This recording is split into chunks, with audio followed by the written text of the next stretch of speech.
Welcome in, Pirate fans, to tonight's podcast with Coach Rob Woodward. Coach, congratulations on your 10-0 season. Man, what a game against West Portsmouth. Tell me, what did you guys do on film that you really liked when you broke it down? Well, what I really liked was the fact that we faced some adversity in the early parts of that ball game that we had to battle back from. And to see our kids responded, I mean, what a way for them to start the game. A little hitch pass that they take 70 yards for a touchdown to go up 7-0. And then we come out and really sputter on two opening possessions of the ball game as they, came off the ball great, attacked us the way we wanted to. So we really had to settle in and figure out what they were trying to do and what we could excel at. And we just stuck to the game plan that we had at hand and tried to find some ways to gain some little success there early on, and went on to rip off 27 unanswered points there in the first half, and then finished with a 41-7 ball game. And defense, I thought, played lights out. So really liked the way the kids responded to the adversity that they were faced with. West had a couple opportunities as they got down inside the 30, inside the 40, inside the 30, and our guys really bowed their backs and made sure that they didn't gain any more yardage and get in the end zone anymore. So I liked the way we responded to all that. Looking back on the film, was there one guy that really stood out to you during the game that you kind of graded out really well? Well, no doubt, Mekhi Matthews had a breakout game for a sophomore. What an unbelievable job he did catching the ball out of the backfield. And then really, two of the plays to me that really stood out the most was the little bubble pass that we had, and Hurd had a beat on him, and he was able to plant his foot and go back against the grain and get into the end zone there. I thought that was a big-time play that he made in that situation. Then another time that Hurd was able to break through the line and one guy to beat in the secondary, and one guy stepped in front of him. Now, he definitely didn't got the worst of that collision, but what he did was he got him down in a situation in open field where a runner's got a full steam ahead running on you, and he was able to get him down in that situation, and I just thought that was an outstanding play there. So he had a great game. But as we went over the film, Xander Carmichael had an outstanding game. Evan Dom had an outstanding game. A lot of tackles between the two individuals there at linebacker. Great job by our D-line up front, all four of those guys. So that front six really just did an outstanding job. 35 carries, 40 total yards rushing by West.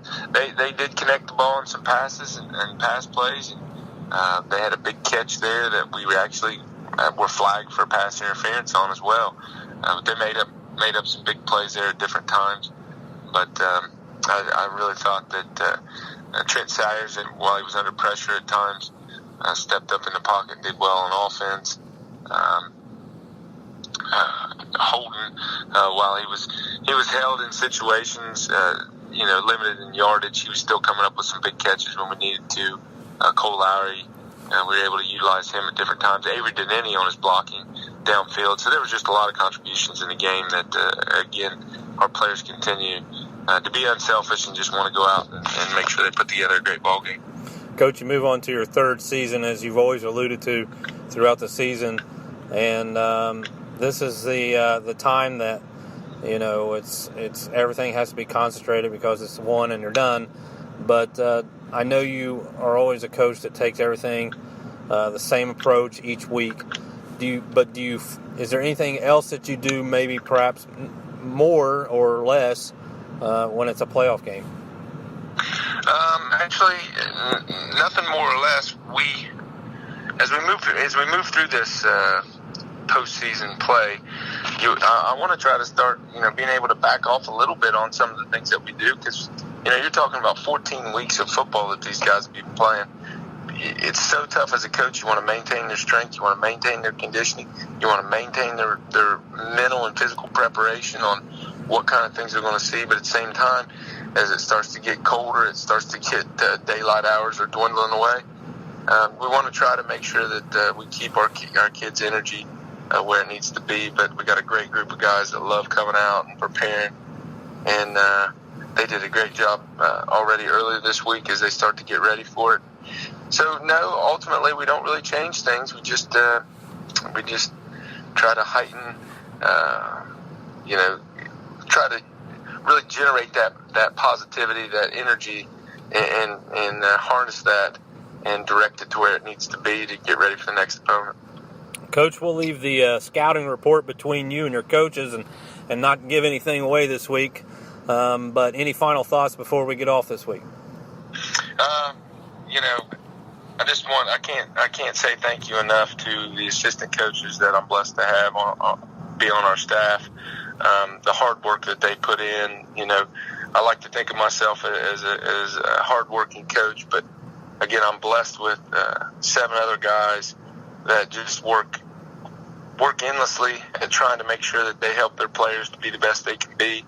And it's so great to have that. And then the hard work that our players put in, the hard work that the mobs put in, the hard work that my managers put in, the film guys. There's so many people that it goes together. There's so many working parts to a program success that are so important. And I can't say thank you enough to everybody that's helped us on the team success that we've had thus far, and I hope to continue to have.